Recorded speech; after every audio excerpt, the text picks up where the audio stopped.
What is going on, everybody? Thank y'all again for tuning in to yet again another edition of the Martell Effect podcast. If you are a return listener from last time, because the last episode I just put out had a pretty big uptick from the ones prior, so thank y'all very much for that. Very much appreciated. Hopefully I was able to help y'all in some of your journeys, give you guys some sound advice on what kind of course of action to take in your life. That being said, I think in future episodes I need to delve a little bit deeper, especially as far as renegotiating your contract, about how to be more specific about going about it. So look to see those come out fairly soon.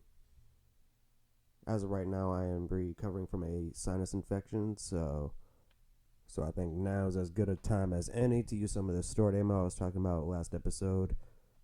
So without further ado, here's an interview between me and my uncle, Dwayne Silva, who has spent 20 plus years in the medical field as well as being an independent artist in his own right. And when you bring up the importance of having somebody in your corner, especially through mental health struggle, even just having somebody to confide in, and UFC superstar Paddy Pimblett brought this up in his win interview, his last fight, because I guess his friend had committed suicide a week prior to his fight against Jordon. And his message was, and it was predominantly targeting men going through mental health struggle, because as a man, there's a lot of pride attached to not having your emotions on your sleeve. Otherwise, you're projected as a ninny, a sissy, a bundle of sticks, etc., etc. And he kind of vocalized the importance of taking the shame out of talking to somebody when you feel like shit ain't worth living. You're stuck in a constant cycle. You feel like shit's never going to get better. The bills just keep piling up. You got a broken home that you feel like you can't do shit about. You're out here trying to heal everybody's pain. Meanwhile, you're only adopting it as your own, which there's absolutely nothing wrong with, but you also got to be mindful of your own relief. It's almost like John Coffey in The Green Mile. He could take the death and pain away from anything on the planet, but that came at the cost of internalizing the pain himself. And the only way that he was able to make that pain go away was by puking his guts out. And if you find yourself to be the John Coffey of your household or your living situation, having to take the pain away from everybody around you, then it is absolutely crucial that you find yourself an Uncle D in your life that you can spill your guts to. Because at the end of the day, if John Coffey did not regurgitate all this toxic shit that he picked up from other people, he would then be subject to have it lay dormant in his system, and he would be on death row with both a bladder infection and cancer. Absolutely none of which sounds fun, so don't be that guy that gives himself a bladder infection and cancer, and definitely don't be that guy that gets himself thrown in death row. Confide in somebody, spill your guts. And if you feel like you don't have that person in your life at this current point in time, hopefully my Uncle D is able to fill that void the same way he's filled that void for me. And without further ado, I'm going to shut the fuck up and get to the interview. Hope you guys enjoy it. And like always, health, bonus, peace. Yep. And he had a lot of issues. So are like health issues usually like pretty synonymous with people with Down syndrome usually? They usually have like some kind of... Well, it depends on how well they were managed young. Like Bobby had a couple holes in his heart when he was born, which is common for Down syndrome. But they were able to repair those early. Yep. So I think initially they thought maybe he would live to be not very old. For some reason I remember hearing like 12 or 14 years old. I think he just turned 45. Yeah, so is it typically what, just heart? Or is it just like why, like what type, they don't even know what causes it. Do you think like vaccines cause that shit or not really? Do you think, or do you think like even just flu vaccines? I'm not even sure how to start COVID kind of thing, but Now, I don't know. That's a thought that's out there. There are people who believe that vaccines contribute to certain birth defects. Yep. I know in this particular case that we're discussing, they actually felt like Agent Orange might have played a role in it because his father was in the Vietnam War and exposed to Agent Orange chemicals. Yeah. So that's the only kid that they had together, so it's hard to know if there would have been issues with any other siblings. But that is one thing they thought, is that maybe the exposure to Agent Orange contributed to the mental health and Down syndrome condition. So Now, what are your thoughts on that? Do you think vaccines cause that shit? Do you think sometimes people get them too soon, or when they're in like a trial phase? Do you think they use some people as guinea pigs? Do you think the COVID vaccine was kind of like a trial and error thing? Do you think it was like... Yeah, well, my concern with vaccines is, we have a history of vaccines, and a vaccine that is well thought out and carefully created and established. We've had some very successful vaccines that all of us have gotten from our childhood up. However, in the case of COVID, we all know that this was a rapid response. The vaccine was created really fast. Had no idea how it was, how effective it was going to be. So I would say yes. In the case of the COVID vaccine, definitely experimental.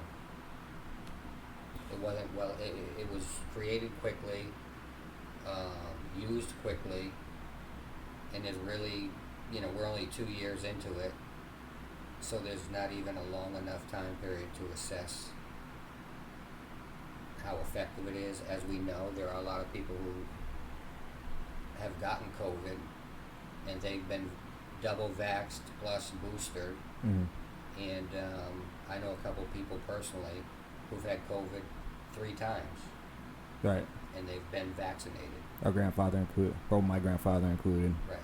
So you can actually question, is the vaccine the life-saving factor? So yes, they've had, my brother's business partner had COVID 3 times now.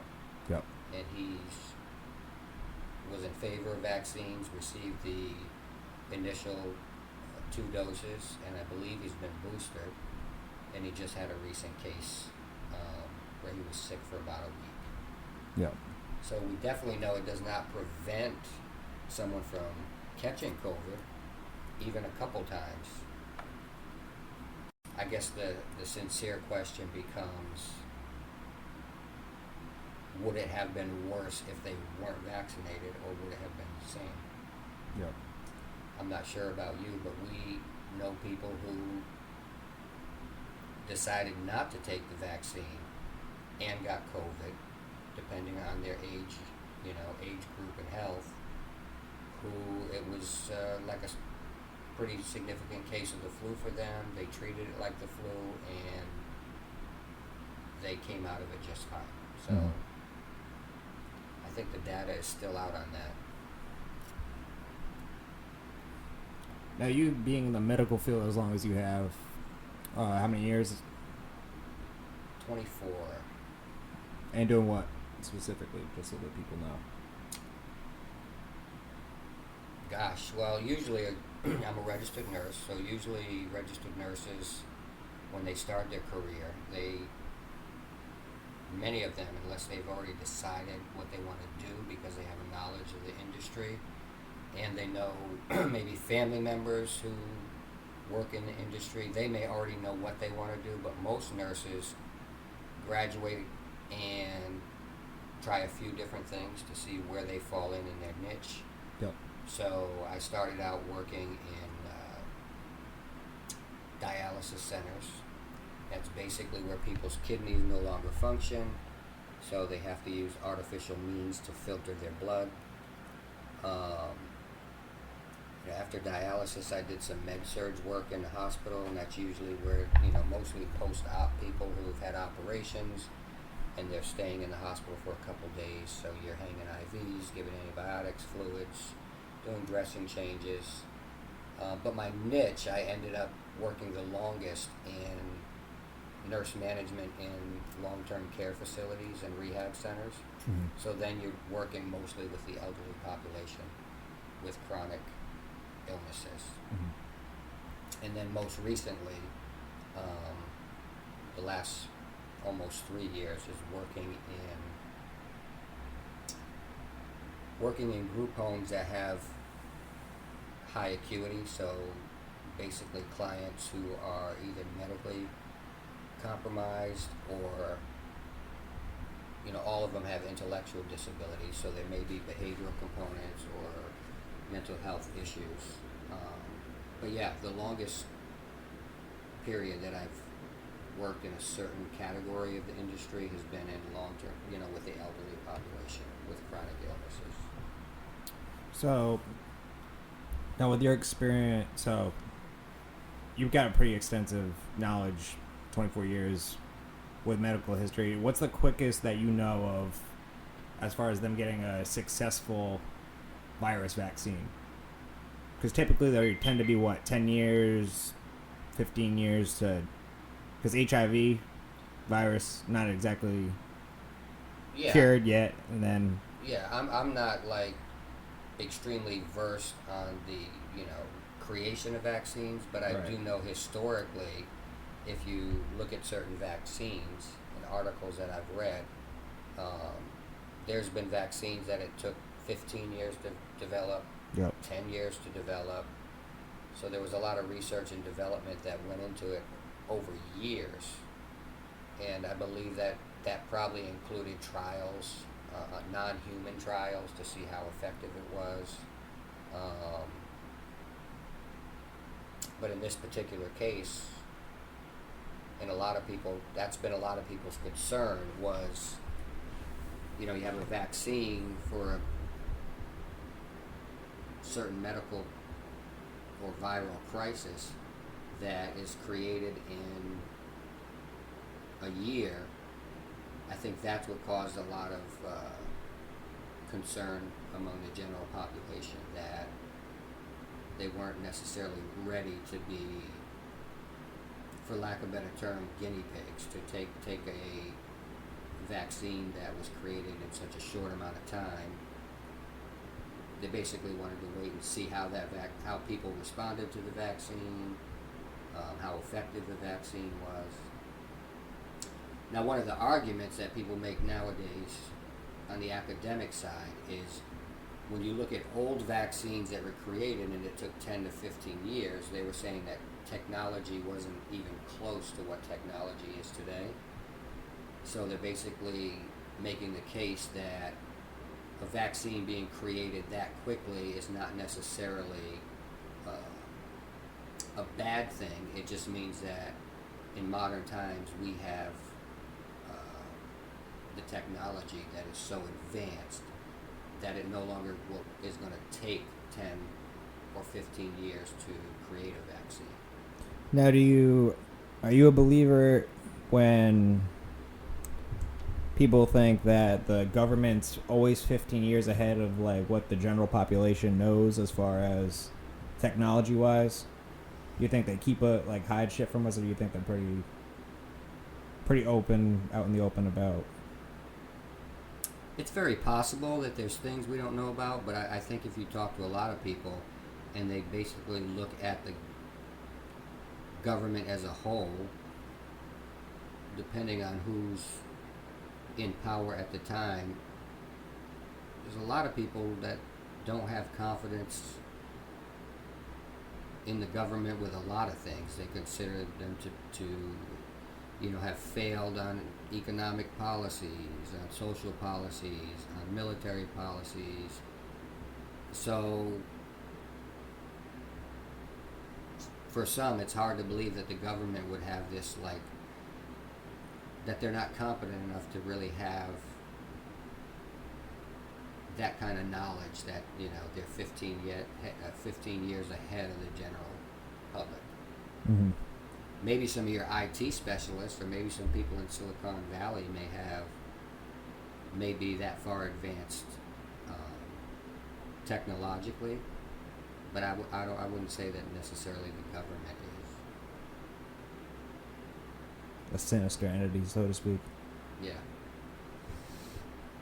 So when you look at like people like Biden and like Kamala Harris, do you think they're like, what do you think their agenda is necessarily? Do you think it's like, do you think they're incompetent? Do you think they're... Yeah, so my personal opinion is that if you look at the history of Joe Biden and you know his record, my understanding is he's been in politics for 47 years.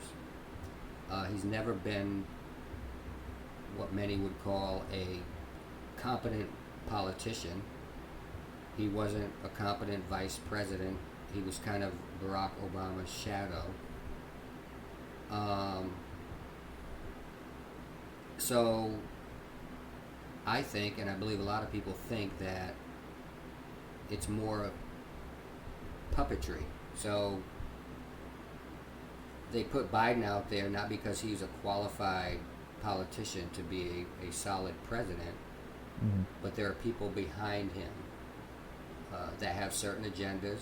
You know, some people say they have a socialist agenda. They want to change the actual structure of the American social arena and landscape, and how the economy works, etc. So I believe that the Democratic National Committee kind of pushed Biden to the forefront as the nominee, and it had everything to do with knowing that he would not be a competent president who's going to take the bull by the horns himself, but that they would easily be able to push their agenda through him and manipulate him. Plus, personally, and on the medical side,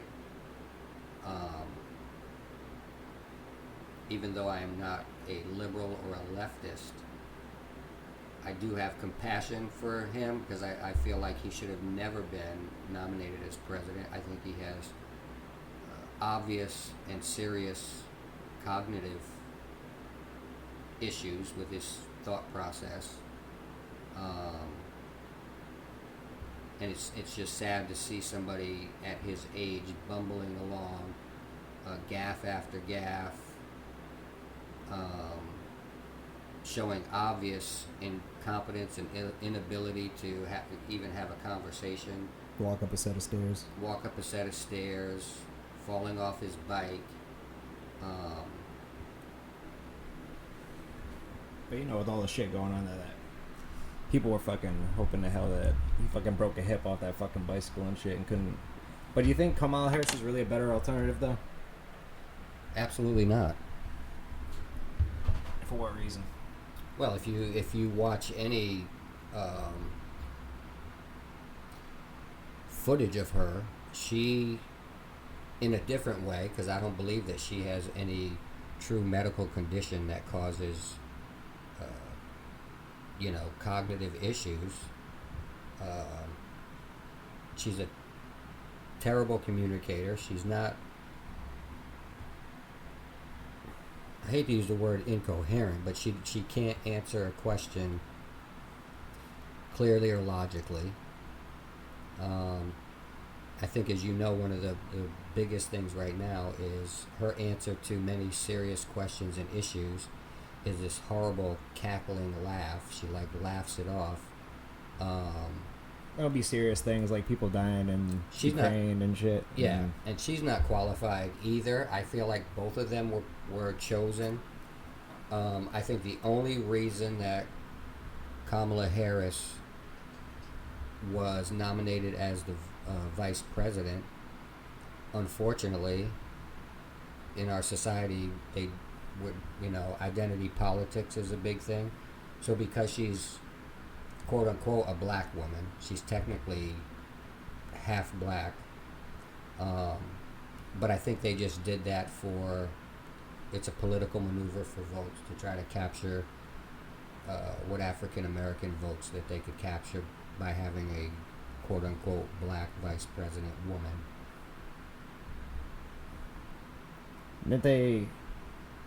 What was the other position position that Biden filled that was all predominantly black females. Speaker of the House was it Speaker of the House or? Well, that was another change that he made. He had Jen Psaki. Now I don't know if that was because Jen Psaki made a independent decision that she wanted to move on and do something else. I think she joined one of the news teams, maybe CNN or someone. I'm not sure. So it might have been her decision and not theirs. Yep. For Jen Psaki to leave. But yeah, I feel like his decision to bring in this new speaker to handle the press and press conferences and press questions, that was a political, social, identity politics move too. I would say this of anyone, she's definitely not qualified. She had and still does have a very difficult time answering any serious question. Very evasive. Yeah, it's just a big game right now, in my opinion, of identity politics. All you have to do is continue to look at the economy. Gas is still high. He goes on just Russia. It's Putin's fault. Putin's gas hike. But anyone who knows the truth knows that the gas hike and prices of gas started inflating way before Russia ever invaded. Well, it's not even just Ukraine. us. It's like even England is like $10 or €10 to whatever, or £10 or whatever their denomination is worth in U.S. dollars nowadays. But Right, it's everywhere. Yeah, it's everywhere because a lot of that has come from prior to Biden. We were pretty much for the first time completely energy independent. We were the largest exporter of natural gas. Gas was $2.80 a gallon, if not less. And as soon as Biden came in, Biden began to undo everything that was already done and depend on foreign oil again for the United States. And when you put yourself in that position, you're beholden to the one who can provide you with the resource. So, Well, the thing about us cutting off from Russia's oil is, so again, we just pretty much ended up buying from Venezuela. That's the whole Chevron deal. We pay some of their debt. We get barrels of oil for them, so we're basically paying taxes for them and us on top of that. And a lot of places are doing that because they're banned. To my knowledge anyway, a lot of the countries still ban Russian oil, right? Yes or no? they cut down. I don't think any of them Stopped completely. Right. I know they've looked for other resources, but at the end of the day, what many people will tell you is that all of this is still just a big play on the Green New Deal. So there's a certain political faction that doesn't want any fossil fuels of any kind used. Want cars to be electric. They even talk, in their plan, they even talked about like retrofitting every single building in the United States, which is to me ridiculous and impossible financially. How come? Listen, if you just this condo complex, Okay. just to try to retrofit this, it would probably cost hundreds and hundreds of thousands of dollars, if not $1 million. Right. So now you look at just major cities like New York. Take New York by itself. Look at the number of and the size of every building in New York. You're talking about billions and billions of dollars. If you start talking about the entire United States, you're in the trillions. It just doesn't make any sense. And of course, we could get into all the conspiracies, the religion of climate change, because while there's no doubt that human activities play a role in the environment. Yep. If you listen to sound scientists, Nobel Prize winners, and there are many of them with actual information online, can watch lectures of theirs, interviews.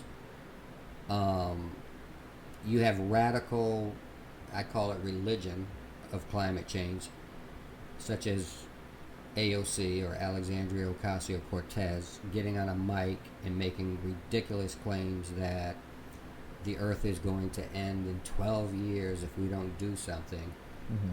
Whereas if you truly listen to Nobel Peace Prize winning scientists, there's going to be a warming or the sea level may rise, but you're talking about an insignificant amount over 100-year period. So there's something more to it than truly being concerned about the world coming to an end in 15 years. Mm-hmm. There's a political desperation to just change the entire dynamic of the United States. It has nothing to do, in my opinion, with a impending disaster related to the climate. Well, how much of that? Because if that was the case, you would see. Look at the response to COVID, right? When people truly thought they were in danger, Mm-hmm. they went crazy. You couldn't find, within the first couple days, you couldn't find a roll of toilet paper.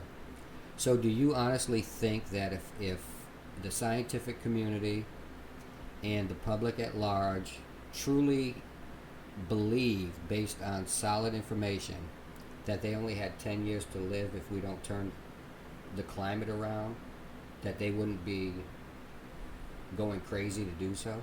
Mm-hmm. So the fact that they're not lets me know that there's just a right-wing, a left-wing religious component to this whole no fossil fuels and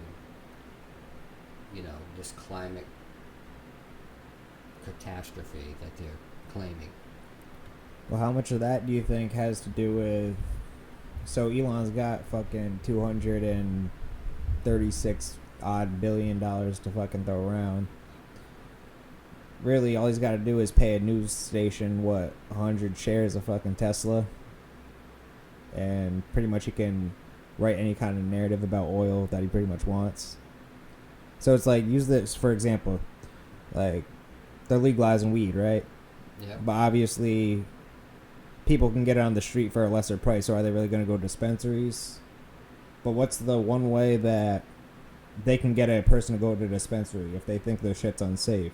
So if you lace a couple bags from the top level with fentanyl, and then it gets down to the street level, whatever, to like your everyday street dealers or whatever, dishing out eighth bags, then are people really going to go to a street dealer and risk it? Like, I had a kid I went to high school with, Adam Milton, that I used to play basketball with, RIP. He overdosed accidentally for buying a bag of fucking weed that was laced with fentanyl. So it's like, if you take out the market, which is the cheaper shit, but still can be quality if you get it right guy. Like, I know a couple people I can trust that I know it's literally coming right off the plant, and I know it's not going to be pesticides and all this other shit. Well, to me, what you're saying makes a lot of sense, and it's for this reason, primarily for me. I've always been suspect about the weed laced with fentanyl because there's no need for it. It's not like Coke where you cut it and it adds 2 grams to it. What would a street dealer benefit? Fentanyls cost money, regardless of how much. It adds to the cost of their product. So why would a street dealer add fentanyl to their product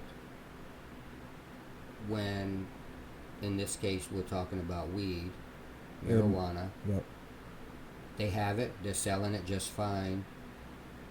Why would they add to their cost? That's an excellent example. Yeah, not pass that That's cost awesome. on to their street clients. Like there's no benefit in it for the dealer. It'd make their quarter $90 because they're adding. And then you talk about lacing it. Okay, you're lacing it, but it's with enough of it to overdose people. I just personally don't see dealers doing that unless they jacked up the price and told people this is a fentanyl laced marijuana, and it's gonna get you it's got a benefit that gets you higher than you've ever been, blah blah blah blah blah.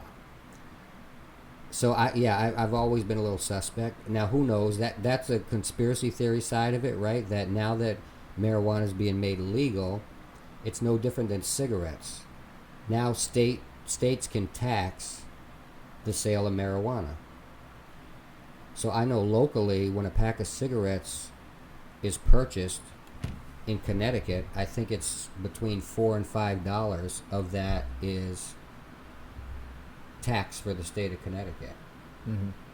So the state stands to benefit greatly from marijuana being legalized and being able to tax the sale of that.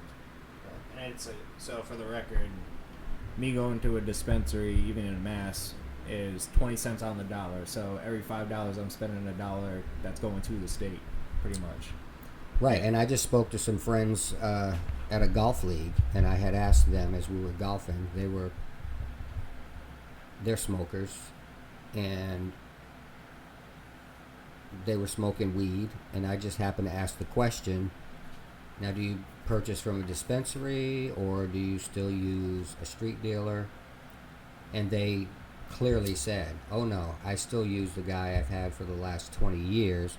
Why am I going to go to a dispensary and pay double for what I can get my weed for currently? So they already know that the price is much more.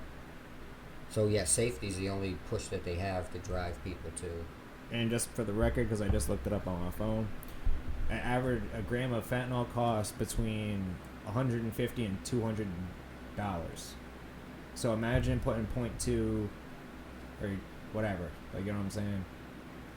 Right. If you're gonna poison an entire pound with that shit, and again, there's no reason because you're just killing clients off. Right. Then you're adding maybe, let's see, so 7 grams would probably equal, yeah, even if it was like $800. You know what I'm saying? Right. Add that to a pound, which is already, so you're looking at maybe $3,200 at that point. Yeah, look, not that it's right or it's a good business practice, but you probably know as well as I do, on the street scene, if anything, there are distributors and sellers who look for ways to cut a product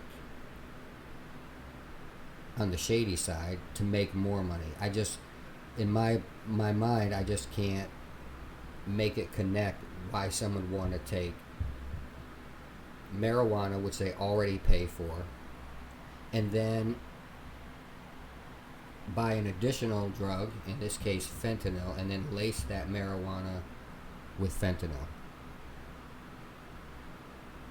And then to go to your point,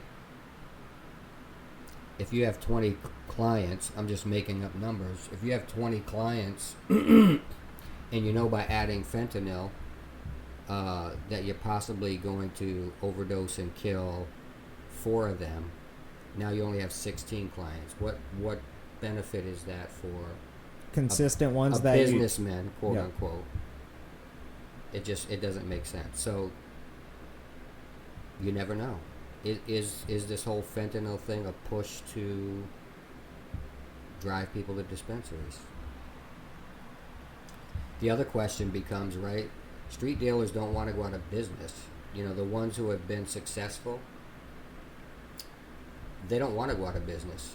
They want to keep doing what they're doing Good and pricing, make, good and make product. money. So wouldn't they be more conscious now that states are making weed legal? Mhm. Wouldn't the street dealers be even more conscious to have a safe product so that they can continue to compete and not have everybody run to a dispensary. So to me, that just adds to the suspicion as to, okay, why and where has this fentanyl-laced marijuana come from? Is it the conspiracy theory that you were mentioned at the beginning, where there's somehow a dark behind-the-scenes force that is somehow doing this intentionally to drive people to dispensaries for safe products so that taxes can be collected on those purchases? Or is it just a couple of cases of some idiot that just decided to do it, a dealer that decided to do it, saying, well, I'm going to make a product that's going to be better because it's laced and I'm going to get more customers because of it. They didn't know what the hell they were doing, and as a result of it, people were ODing on the product, and then it just became exaggerated in the news as far as how many cases and what's going on. It made it sound more like an epidemic of fentanyl deaths because of laced marijuana. So you got a lot of options to pick from, but I just don't see how a street dealer...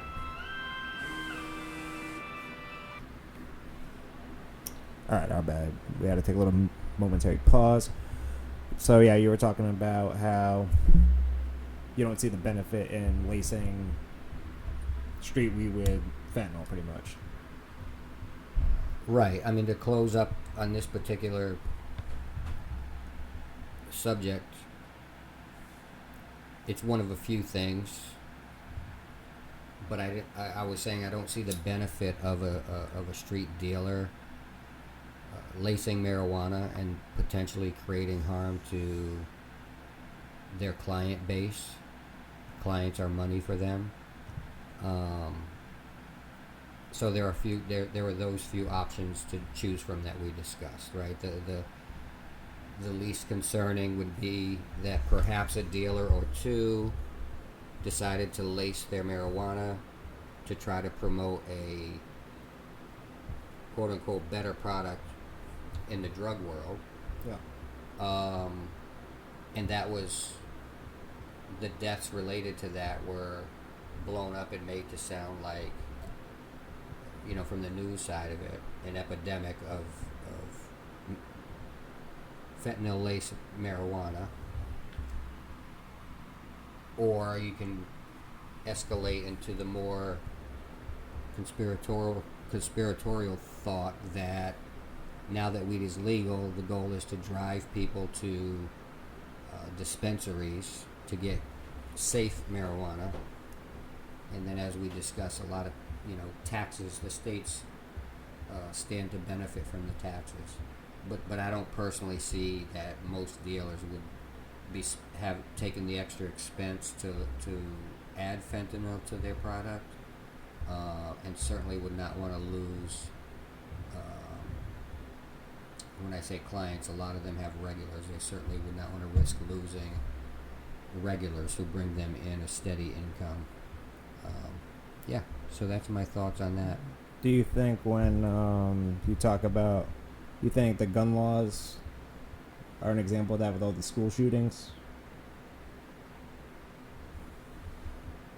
Yeah, you know, listen, the story that I give a lot of people, some agree, some don't, but just as a reference, when the subject comes up, I take it back to even the story of Cain and Abel. There were no firearms at that time. There was no cutlery.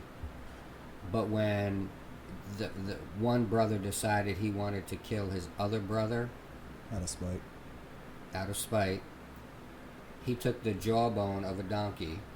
Obviously, it was a dead donkey that had it had died a long time before. Its bones were still scattered on the ground. He picked up the jawbone of a donkey and he beat his brother to death. So, you know, I've seen interviews, heard people talk. I've heard both sides of the story. I don't personally think that guns are the problem.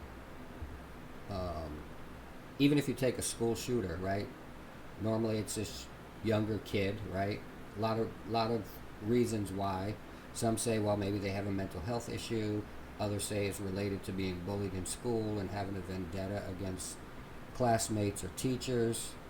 But to me, there are a lot of steps in between that that need to be addressed. In most cases, it's probably not the teen's gun anyway. I know there are at least a couple cases where they actually were able to get a parent or a relative's gun to commit the crime. So the question becomes, where were the parents? What kind of safety measures were in place to prevent that child from getting the gun? You can also ask, where were the parents, other family members, friends, and the teachers in the school system? Because usually somebody who is willing to do that type of crime, which involves the taking of life, there are usually some red flags over time. Like there had to be some presentations of a problem either in the home, noticeable in the classroom. You can't keep a mask on that long, right? Correct. So where's the intervention on that level? Once again, these topics are great because then it goes into well, let me back up. So first of all, when you start thinking of the Constitution, the First and Second Amendment, but particularly the amendment on firearm, the right to bear arms, it had nothing to do with hunting. So it wasn't about hunting. It wasn't about target shooting. The right to bear arms is in the Constitution in the event that a political power attempted to exert tyranny on its citizens through force. Those citizens would have the right to actually defend themselves. That's what the right to bear arms is all about constitutionally. It's not about target shooting. It's not about hunting. It was put there specifically for the citizens, that in the case that a government were to try to take them over through force and tyranny, they could defend themselves. So, in my opinion, when a government, and when I shouldn't even say a government, when a certain party of the government is so hell-bent on taking guns away from its citizens, it makes me question their motive. So they use these emotional events, even if these things really happen. Now, they did happen, but there are some conspiracy theories that the government is behind it, blah, blah, blah. But let's take all that out. You have these real events that happened. Is that particular party and the liberal news media just seizing that horrible event to push their political agenda? So they throw it out into the forefront and they talk about how terrible it is, which it is, but they continue to do it on repeat along with their narrative on gun control and restricting guns, and some are even as extreme as saying they want to get all the guns. You have to ask, what's the motive? So if the Constitution says we can have these guns to protect ourselves from a government that wants to control its population through force and tyranny, then what would be the motive of the party who wants to take them all away? Are they looking to control their population through force and tyranny, and leaving the population defenseless to do anything about it? Right. So I just find it interesting because you and me both watched with Cal Utopia. So basically, almost if you believe in what do you think COVID was? Do you believe it was kind of genetically engineered? It was definitely genetically engineered.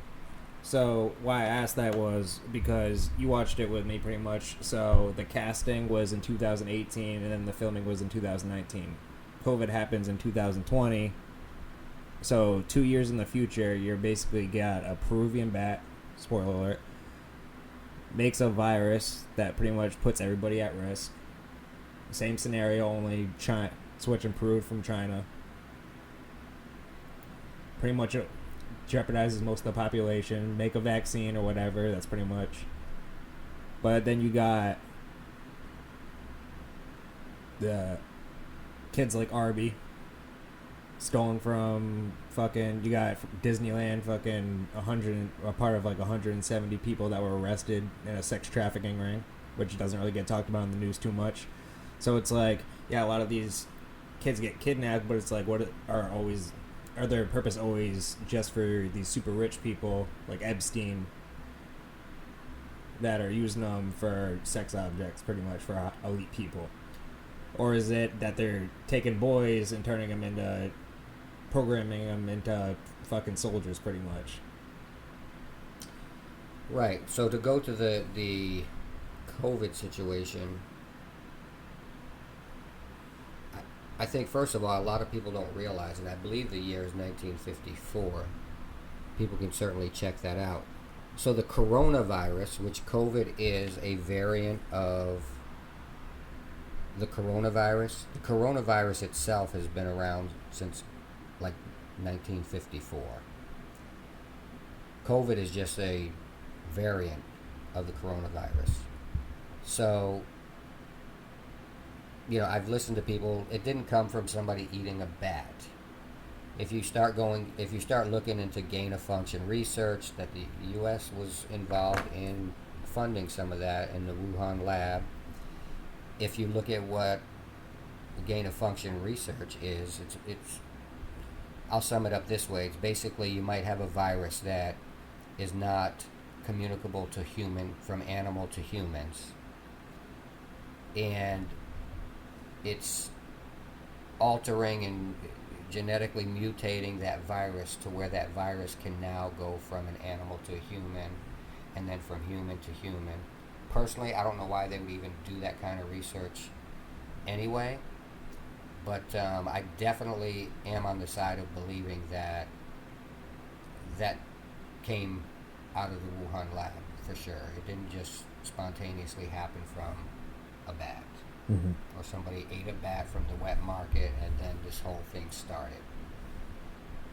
Don't believe that at all. So, what do you think was behind the release of it?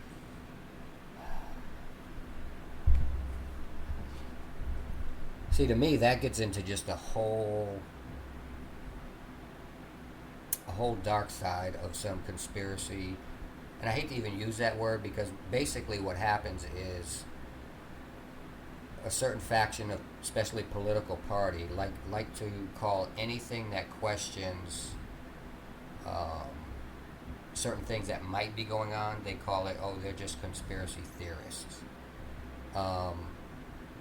But if you really start to look up, like if you look up the Great Reset and what that is, if you look up the New World Order and what that is, if you look up like globalism, wanting to create, instead of having, basically you have your nations like we've always had and they self-govern themselves and etc. Wanting to globalize everything. Who knows what kind of conversations are happening. Like, personally, I honestly do believe that it's definitely intentional. Some give enough grace to say that, well, it was in the Wuhan lab, but there was a leak, or somehow it got out. I'm fine with that too, but personally, I think it happened too quick. It happened at a volatile political time.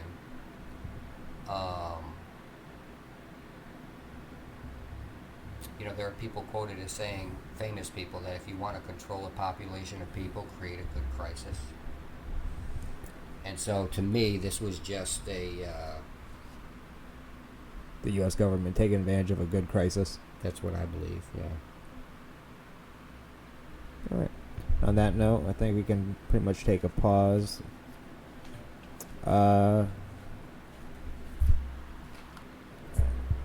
Uncle D, I appreciate you doing this, man. Thank you very much. Until next time. Yeah, I enjoyed it. Good to be with you. And, so we'll take a brief intermission. Probably do one of these other days. Got a lot to talk about. My uncle's actually a very successful artist, so once we'll start to get in shit like that probably next episode.